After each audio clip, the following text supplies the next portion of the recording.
Good morning. Yeah, karibuni sana. Welcome back to Tsalwas YouTube channel. Thank you so much for coming back again.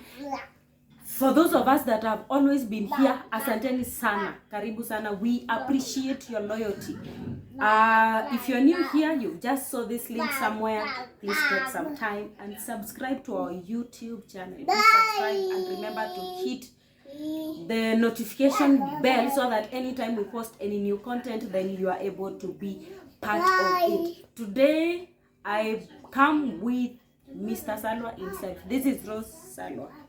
So because we are talking about marriage, we've been married 6 years. It's an achievement for us. It's a milestone, and we hope to achieve 60 years together. 60 years together, by the grace of God. God gives us those years. Yeah. So we want to talk about something. I want to ask him. Of course, I have my own opinion, but allow me to ask Mr. Tsalwas. In our previous video, we shared on the challenges that we've had with one another. Not with the children, not with work, not with the challenges that me and him have had as husband and wife, and what we've gone through, and so on and so forth. But today, we want to ask ourselves, what is the problem with the current marriage? What is the problem with the current marriage? Because we know a few people that we got married almost at the same time, and they are no longer together. They left each other, they divorced, they separated, others are co-parenting, others moved to other spouses, and so on. So the question is, so when you talk, when you talk to them, you hear we stopped loving each other, or we are not compatible, or he cheated on me, or she cheated on me, or the guy was. You hear all sorts of things. So, sir, what is the problem with today's marriage? Why are people divorcing, separating, cheating, all those things, right, left, and center? Well, factors affecting marriage. 5 marks. Kwani ni thesis tunaandika. Allah.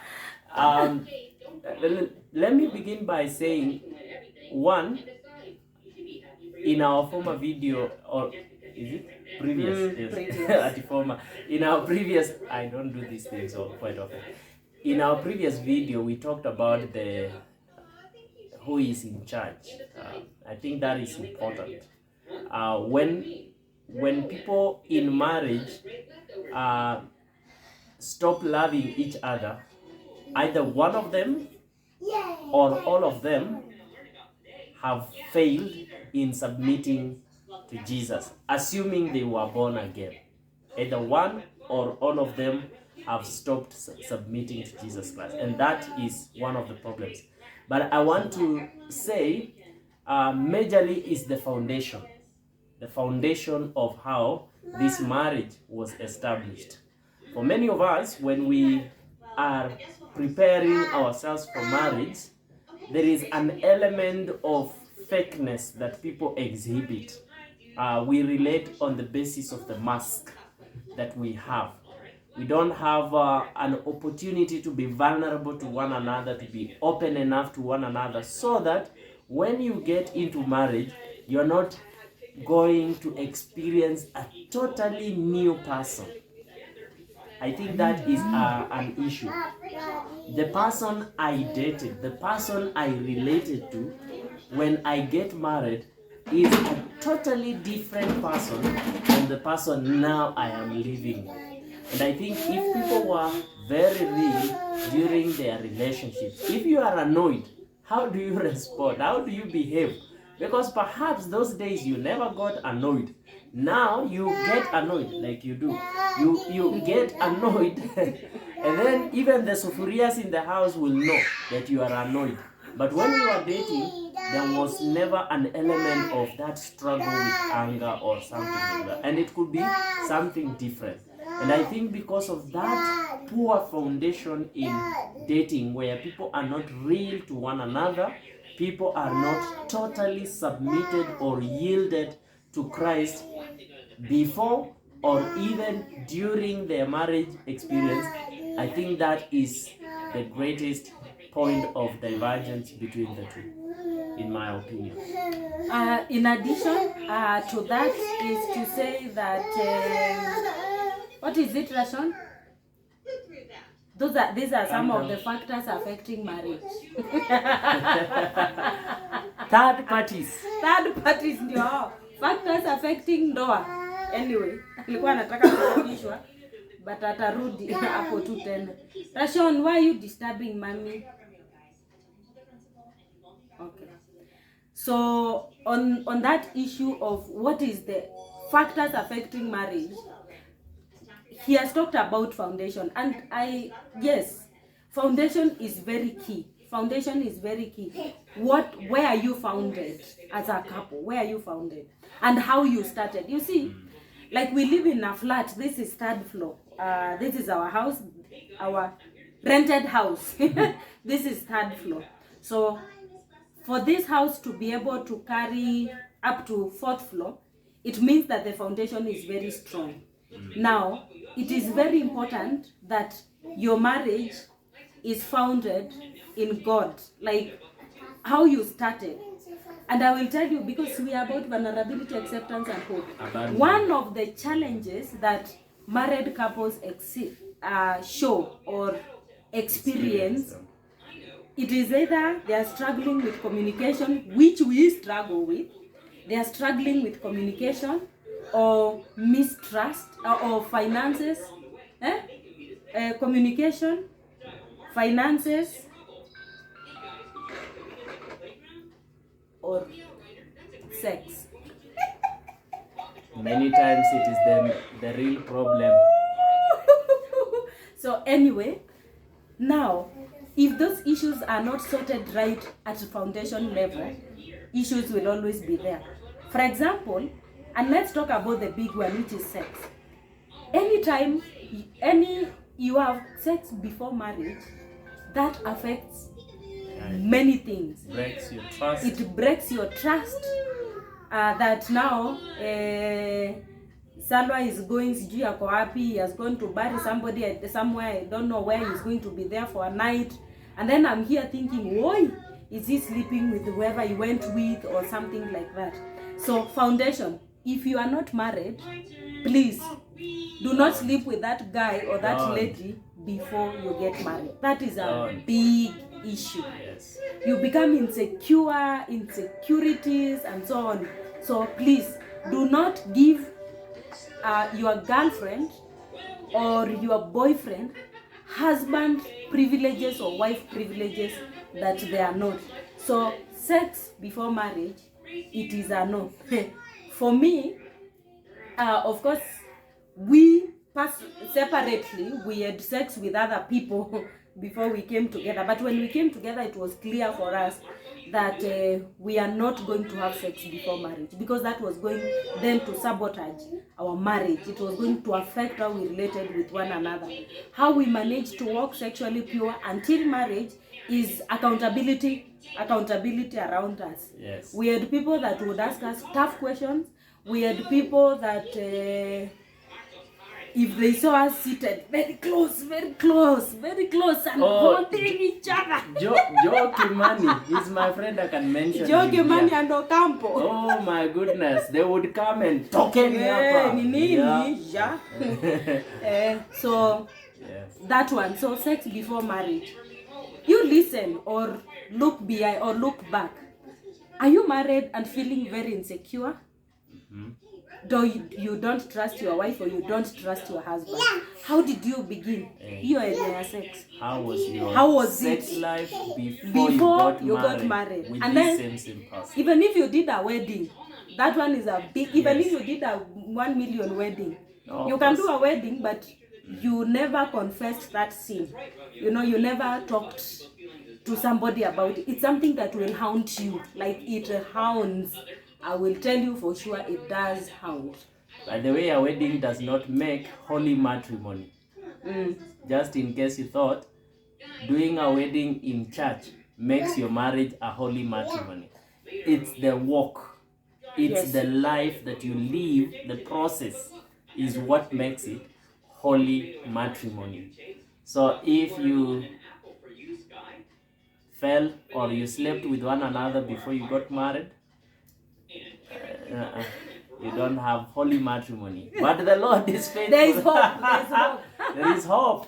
There is hope. Yes, you there can is hope. Turn to the Lord, And I will tell you that if somebody slept with you before marriage, if he slept with me before marriage, chances are he can also sleep with someone else. Of course. Who is not their spouse. Because he slept with me, I was not their spouse. Or I slept with him. In fact, one of the crazy things I was saying, if we slept together, like had sex, you wouldn't be married today. I was going to break up with him. That is one of the things that was at the back of my mind. Anyway, so that is one. Number two, it is something else I thought about. It's this come we stay kind of a business. You know, and apparently it's even happening in church with among born again Christians. Yeah. That you come, we stay. Of course, the church will not know. Nobody will know that you are coming, we stay. But why are you coming, we stay? The idea about you coming, we stay is not that you need somebody to cook for you or to clean your dishes. That you can do for yourself. Yeah, you are coming, we stay so that you can have sex with one another. There is nothing else. This thing of so come we stay is a factor affecting marriage. Yeah. If you began your marriage in a come we stay, and you are still in that come we stay and you don't see any problem, so that is already part of the... It's a recipe for disaster. Yes. So do not start. Just know, acknowledge. I think the issue here is acknowledging that God is the initiator and the owner of marriage. So this thing is not ours. We are stewards. We are stewards of this marriage. So we have to do it, or we need to do it God's way. And by the way, just hope for those who may be in that come we stay. You know, you can solemnize your marriage. You can go before church and you'll be taken through some training or some teaching that will actually help you lay the right foundation.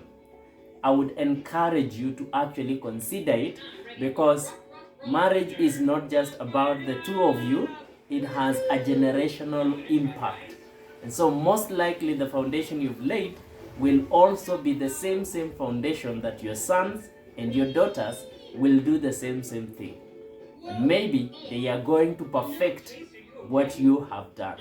So you better relook at that foundation, solemnize your marriage, and talk to your sons, talk to your daughters, and tell them, we did not start it right, this is the way to do it. And they will do the right thing. Factors affecting marriage number 3 is hii ina sound kama ina sound kama CRE paper 2. No, this is marriage, social studies. Not appreciating the fact that all of us are learning. Yes. By the way, that guy has never married someone else, or that lady she has never been a wife, he has never been a husband. So you have come together and you are both learning. Like we have both been learning. Exactly. And I will tell you, our battles have been reduced. Our fights have reduced. Squeezing a kasirikanga when I'm pregnant, like mood swings. Yeah. Our battles have reduced with time because we have learned. I have learned how to be a wife. I keep on improving, and I hope that I will keep on improving by the time we are 20. Yes. He's also learning. Yes. So issues of I am not satisfied sexually. Let me talk to that. This guy does. Allow me to talk to the sisters. You will talk to the brothers. Nasi kusomeana. This brother has not had the experience. Sex is also a skill.